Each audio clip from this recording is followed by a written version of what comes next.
Hi, Liza. Thanks so much for joining me on the podcast. It's great to be here. I really appreciate it. You write, quote, "I am thrice a canary in the coal mine." Do you want to talk a little bit about what you mean by that? We know that the synthetic chemicals of the 20th century are affecting everybody, right? Cancer rates are rising and many other strange illnesses that are difficult to diagnose and a general malaise, right? But those of us with chemical sensitivity suffer those symptoms more acutely. So we're a warning to others. It's a metaphor that we've used, I think, trying to give some validation to our suffering. And I don't remember exactly when I first heard that metaphor, but I remember feeling profound relief of the idea that the suffering, that I could use this suffering of smelling things that other people don't to warn folks. I was diagnosed with non-Hodgkin's lymphoma on the eve of my 35th birthday. And non-Hodgkin's lymphoma is one of those cancers that has no genetic predisposition, but it is very well correlated with pesticide exposure and other environmental and occupational health exposures. From that experience of going through chemotherapy and working in a sick building, I began to become sensitized to chemicals that other people may not notice, right? I became a canary, and it was in those years that I began to embrace that idea. Chemical sensitivity causes aphasia, difficulty in recalling words, that for me as an academic, I was ashamed to talk about the cognitive effects of chemicals on my brain. But I reached a point where I couldn't continue giving lectures. I couldn't keep coping with the heavy amounts of perfume and cologne that students wear to class. And so I began to come out of the closet. And as students came to me in my office hours with their own stories of suffering and silence, I began to realize that I needed to come out of the chemical closet, so to speak. And it was at a conference down at UCLA organized by Rachel Lee, who I think has been on your show, that I began to speak publicly about carpet, about sick buildings, about chemical sensitivity.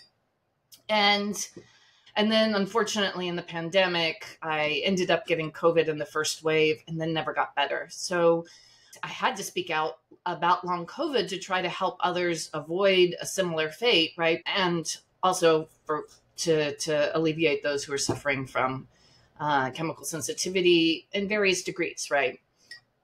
I think it's taken a lot of courage for you to be out about the chemical intolerance, multiple chemical sensitivity that you experience. Do you want to talk a little bit about your thinking and what it was like to actually take that step and be open and come out, as you say? Was there any stigma that you faced, any pushback? How did that go? Sure. I mean, I had many difficult years with a very aggressive university administrator who was doing everything in his power to make my life miserable for speaking out. This was a situation that went on for many years and almost had me giving up my tenured job. But it was the students who kept coming to my office with their own testimonies that made me realize that I needed to speak out for those who couldn't. I think sometimes I would make an announcement, please not to wear fragrance and cologne. Let's keep neurotoxins out of the classroom. But that doesn't always work. So I ended up just being very vulnerable and showing students a picture of myself bald, going through chemotherapy. And so that was a way that I could begin to get people thinking about the issue and thinking about, here's my professor who very young also had cancer. Maybe there's something there and she's not just a wacky, curly haired anthropologist. So I began to be more vulnerable in my announcements and students responded. I mean, from one week to another, the amount of perfume just palpably went down in my lecture halls after I would make this announcement. So this kid came to me and he said, Professor Grandia, I stopped wearing cologne on the days I came to campus for your lectures out of respect for you. And then I realized I could concentrate better. And so I stopped wearing it every day. And so, stories like that made me realize I needed for every generation of students to continue to be open, Yeah, it's very interesting. And I'm also an educator, and I face the challenges too about being open with colleagues and some pushback. And I find it really daunting to talk about these issues with students because of the pervasive presence of synthetic chemicals in the laundry fragrances and the body sprays. So this is a really positive anecdote, and I really commend you for your courage to be open about it. Just I wanted to ask you, do you happen to know any others who are open about their chemical intolerance, multiple chemical sensitivity in the workplace? Sure, they write me because, I published about this. I do think that for many in who are working in offices, it's a very difficult situation because there's often, a person that just refuses to understand. I mean, in many ways, it's parallel to the smoking epidemic, right? 50 years ago, you had doctors endorsing cigarettes, and it took a really long time and a lot of science and a lot of corporate denial to recognize that smoking not only was causing cancer for smokers, but that secondhand and even third-hand smoke could affect others. So I think it's a very similar situation with fragrances, right? These fragrances are designed to waft long distances and to stick around. Natural fragrances evaporate in the wind, right? But these synthetic fragrances are heavy, and they're actually put on plastic molecules called phthalates, right? They're aggressive and designed to deaden the senses to replace it with the synthetic smell. Claudia Miller writes about this, an MD who was a pioneer in indoor air quality and whose brilliant theory of toxicant-induced lack of tolerance, TILT, because often we are described as being sensitive, like the problem is on us. But anybody can have their system overloaded, right? They can, by having too many toxicants, whether it's pesticides, whether it's synthetic fragrances, whether it's carpet. I mean, there are lots of things that can overload a system. And then after that, you can become hyperreactive because the mast cells have been activated into inflammatory responses.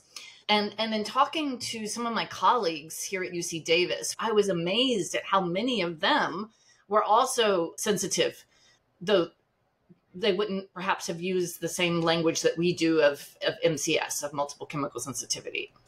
Can you take us back to your anthropology research, which, if I understand correctly, you began in the early 90s in northern Guatemala, and you lived with indigenous families. What led you to take on that work? And do you want to talk a little bit about what you saw in some of these communities when it comes to the impacts of toxic chemical pollution? You write about so many really compelling and disturbing examples of how chemical waste that is exported to the global south really showed up in those communities. I grew up in the deep south. After I was born, I came home to a trailer park in Alabama. So when I went to Yale, I was a little bit of a fish out of water. I didn't, they're very wealthy people at Yale, and I often got made fun of for my Southern accent, which is why I got rid of it. And I was taking classes about international relations and globalization, and I thought I really wanted to understand how women in developing countries can make it on $1 a day, and how they get by. And I was thinking about a career in international development. So I took a year off of Yale, and I wrote a lot of nonprofits in Latin America, and one wrote back, and I ended up in Guatemala. The project that I was supposed to work on didn't exist. I think the project manager got it mixed up with Costa Rica. So they're like, if you come, you have to go out and live in a village as a volunteer and do teaching in the elementary school about environmental issues. This was a village inside a newly created national park in northern Guatemala. And I was like, great, that's what I want to do.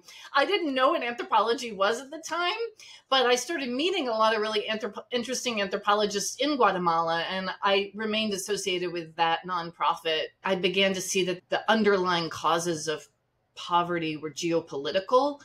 I wanted to kind of understand how to more systematically address those. So I decided to go to graduate school, and I just met so many interesting anthropologists that I picked anthropology. But it ended up being a very good fit. So I continued to do field work in villages. I'm an activist anthropologist. I've stopped pipelines. I've stopped World Bank projects, but it's out of like very grounded research because I understand, I have witnessed the effects of these global projects, right, on people's everyday lives. And I love that work. I grew up around Earth Day 1990. I was an environmentalist in high school and in college. So I knew some basic things about the hazards of pesticides. So I took notes. Those early years, like I didn't think it would affect me, right? You're young, you think you're invulnerable. But I did carefully take field notes. And so when I was diagnosed with cancer, with what then I discovered was a cancer associated with pesticides, I could go back to my notes and I knew exactly what I had been exposed to. And I began researching those things and discovered that chemical corporations can export pesticides that have been banned in the United States and in the European Union. This is not just a problem of the US, but the European Union does this as well. They export highly hazardous pesticides to third world countries. Where farmers have even fewer safety protections than here, right? In the region I worked with, you couldn't find a mask even if you wanted to look for one. And in the tropics, wearing like long sleeve rubber clothing, overalls, it's simply not practical.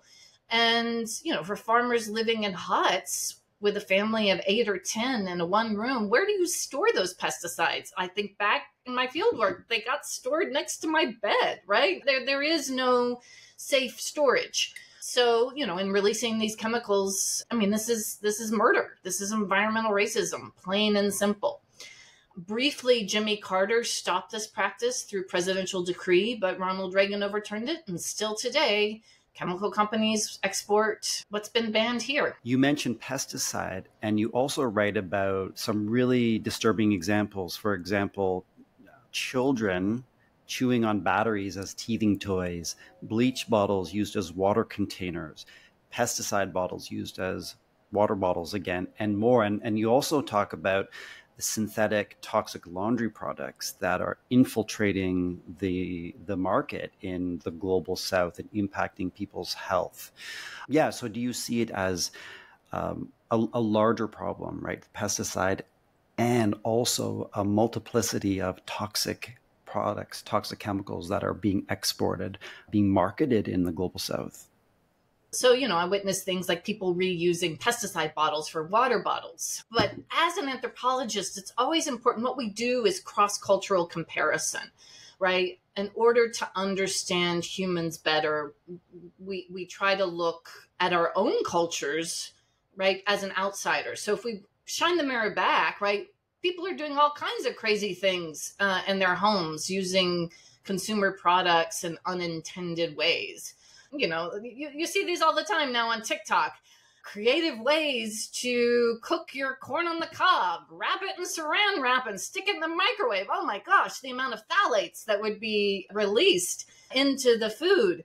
Suggestions that you should put fabric softener sheets into your vent system so that you can smell your laundry detergent 24/7. And we know that those fabric softener sheets are releasing chloroform and formaldehyde into indoor air. So I think this goes back to a deeper failure of our regulatory systems to not only protect us from the first use of a consumer product, but the many ways in which those products break down over time and get reused in unpredictable ways.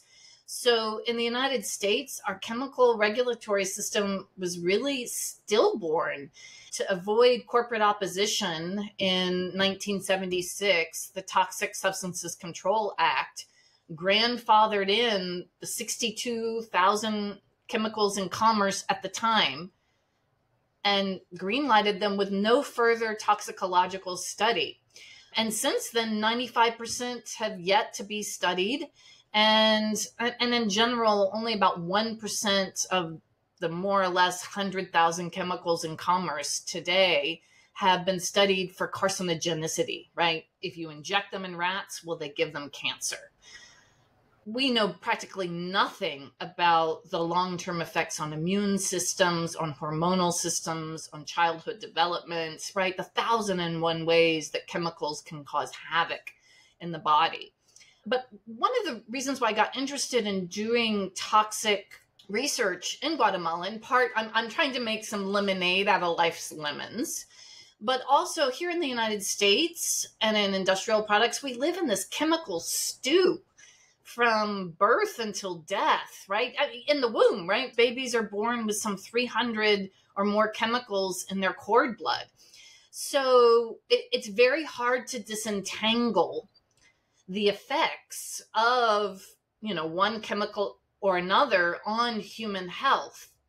But in the context I work in, right, these are fairly healthy communities growing their own food, and their main exposures are pesticides. And so there is an opportunity, if epidemiologists got interested, to really do what I call canary science, right? Taking seriously the experiences of the most vulnerable and using those experiences to guide the science. I mean, how are we ever going to weed through 100,000 chemicals, right, to do that kind of scientific study? We need to listen to those who are most afflicted, and because we all can detail the symptoms that we feel, right? And sometimes they're different. I had noticed there's something in unscented fabric softener, which is not unscented. They actually have fragrance on the label. This is a trick that the corporations have learned because they know that people are growing concerned about fragrances. And so they will label a product as unscented, which might just mean that it has kind of that they put in other fragrances to cover up the chemical smells. And for me, if I'm around somebody who wears it, I get like some kind of swelling in my lower back and I get sciatica pain, and it'll go away as soon, after a few days, if I can avoid exposure to that person. It took a lot of scientific sleuthing to figure this out. And then just recently I had to have some work done in my home, and one of the construction assistants was clearly wearing that fabric softener. And I hadn't even thought about this for 4 years. But I woke up the next morning, I could barely walk. The sciatica pain was so bad. And I was like, wait, where did this come from? And I was like, oh, yeah. It's that fabric softener. Anyway, what is it in unscented fabric softener that is causing me to have this nerve inflammation in a particular part of the body? I don't know, but it's an interesting scientific question. If we could start to piece together some of our suffering, it could guide the research. I spent 2 years bedridden with chronic fatigue after getting COVID. But what was exciting about this early pandemic was the way in which patients were in fast, rapid time on Twitter using polls, piecing together symptoms, because, there were things like the COVID toes, I guess people call them chilblains, where people were getting these purple toes. I mean, how would you know that that was an effect of a virus? But we started to piece that together, and then doctors started to validate it, and it became one of the official symptoms in a long list of, 20, 30 other symptoms that it took patient struggle to get the CDC to recognize a lot of the diverse ways that COVID was affecting the body, because it creates a systemic inflammatory response that manifests itself differently in different patients with other pre-existing conditions. So in many ways, patients made long COVID. We created our own diagnosis by sharing stories. And I think that if we can continue to do that around the issue of chemical toxicity, then perhaps we can make some headway.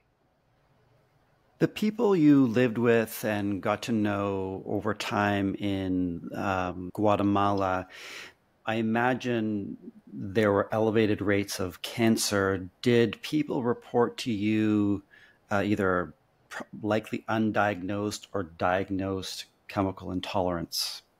Yeah, that's an interesting question, because I think for a long time there has been, or the chemical industry has wanted to paint this as a white women's disease, limited to industrialized countries, psychosomatic, right? An affliction of the rich. When in fact, many of my friends in Guatemala have, reported to me that they are irritated by synthetic fragrances. And there's been a marked shift in just the number of fragrance products available to be purchased in Guatemala with the Central America Free Trade Agreement that was passed in 2005 that's opened the door to a lot of new exports. I took a trip to Guatemala last August, and somebody had opened a new market for air fresheners, and they were everywhere, absolutely everywhere. And, I started talking to people and they're like, oh yeah, I have asthma, and other sinus infections, right? They're beginning to face a lot of the kind of chronic illnesses that we have in the United States associated with these exposures. And yes, there are rising rates of cancer that may or may not be associated with pesticide exposure, but likely so. So I'm hoping, as I'm recovering my own strength, there's an opportunity to work with the public health system to document that. And I found a mechanism to do that where we could actually change the intake forms in Public Health Post to be able to ask the question when someone comes in with a headache, diarrhea, stomach cramps, malaise, exhaustion. Could be the flu, could be an infectious disease, could be dengue, or that person could have sprayed pesticides the day before. So to at least ask the question, right? So that when people come in, whether they're diagnosed with cancer or they're just coming in with an undefined general illness, have they had a pesticide exposure? So I gave a series of lectures in 2019, right before the pandemic, on glyphosate. Roundup is glyphosate in the land of glyphs, because this is the Maya region of hieroglyphs. Anyway, I love alliteration. So the talk was called Glyphosate in the Land of Glyphs. And so, I was speaking about these pesticide exposures because this information is not available, right? So anyway, I give this lecture. People from the chemical corporation showed up. It was a really interesting talk. And afterwards, a teacher came up to me and she was like, I had to call in sick this week. I thought it was the flu. But then I realized I sprayed glyphosate on Monday in flip-flops and short sleeves. And it was the next day that I fell ill. And it was like she had just assumed it was an infectious disease. Maybe she thought she had dengue because her bones hurt so badly and she was so inflamed. But, it could have been from the pesticide exposure. So I'm really hoping that as my health improves, that I'm able to pick up this project after the pandemic. You also write that in the global north, North America, other industrialized countries, that Black, Brown, and Indigenous peoples and women are disproportionately impacted by chemical pollution and experience higher rates of chemical intolerance. That's a question. Do these groups experience higher rates of chemical intolerance? And have their voices and experiences largely been ignored? Right. This is a question of environmental justice. Indisputably, people of color, the global poor, have suffered disproportionately from environmental exposures. Their lands are now targeted by mining companies, by other extractive industries. As a cultural anthropologist, I'm located in the Department of Native American Studies. And in the United States, right, Native American cancer rates, they've grown about 4% in the general U.S. population, but have grown about 10% amongst Native Americans because on reservations, right, the federal government allowed mining, uranium mining. And all of those really genocidal state policy decisions are now coming to roost because we know that many of these chemicals not only affect the generation that was exposed to them, but have epigenetically change the DNA of eggs in women, and they can create heritable diseases over time.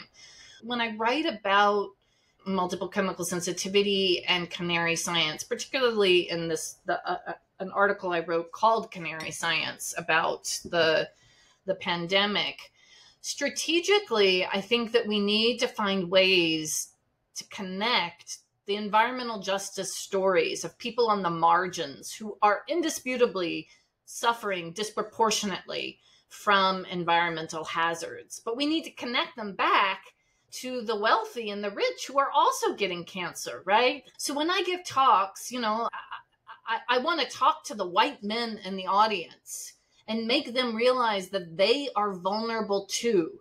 Because we have wonderful scholarship around environmental justice, so many important denunciatory pieces documenting the wrongs that are happening to communities of colors, but still there is no action, right? Why is nothing changing? It's because those in the halls of power feel comfortable. They think it won't happen to them. And COVID was, a global phenomenon that affected, you didn't know who it was going to slay, right? You didn't know who was going to die, and you didn't know who was going to become permanently disabled. And I was really taken by Chris Cuomo, who so early in the pandemic, I mean, here's this guy, cisgender, handsome, famous political family, Ivy educated, right? I mean, he's like so many layers of privilege, but he was sickened early in the pandemic and never recovered, right? And so he became an interesting voice, and he continues to invite people into the show to talk about long COVID and raising awareness that I think then helps amplify and helps illuminate the suffering of communities, right, that don't have that kind of media access. As we aim to wrap up, it's been really fascinating hearing you. And thank you again so much for taking time. It's not always, or it's never easy for anyone to come out with this illness. And yet for some, like Chris Cuomo you mentioned, with the layers of privilege, it may be a little bit easier or a lot easier. Any thoughts about for people who may be considering coming out with having chemical intolerance, multiple chemical sensitivity, recognizing that it's fraught with challenge? Yeah, well, I mean, I'm from the South, so I can say it was really hard for me to do this, to, ask people to change their behavior. But if you flip it and realize that you're helping others live healthier lives by sharing this information with them, by being vulnerable in the ways that affects you, but also showing a little bit of the science about the indications that these are affecting everybody, and that the consequences may take years to show up in the case of cancer, but they do show up. You have to realize it's not about you. When you become an agent of change, you allow that message to flow through you, and it makes the vulnerability, I think, a little less scary. It's not about me. It's about the way in which I can make something of the experiences I've had by sharing them with others. Well, thank you very much for that. These are questions and issues that I personally grapple with on a daily basis. And I think a lot of people certainly do as well. So thank you again for taking time. Thank you for organizing this wonderful initiative. I look forward to hearing the program over the years.